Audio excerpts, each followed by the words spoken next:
In this History Illustrated video, we're going to talk about the vocabulary word confederation. It's also known as a confederacy. So, a confederation could be called a confederacy as well. And there's two times in American history, for the most part, that we talk about confederation or confederacy. The first being the Articles of Confederation, which was America's first government when the 13 original colonies joined together to form one nation.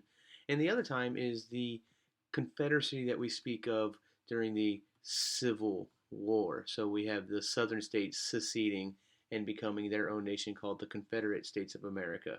So let me go ahead and just take a shot at explaining what Confederation means. So you need to start out with a few states. So imagine these are states or independent nations.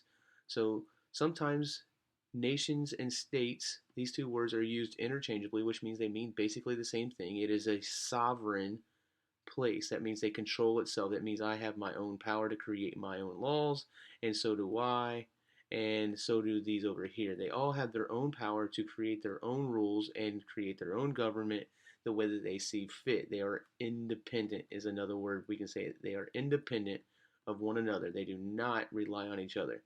So sometimes a confederation is an idea that they decide to work together. So let's say, for example, they all come together and decide to sign a treaty.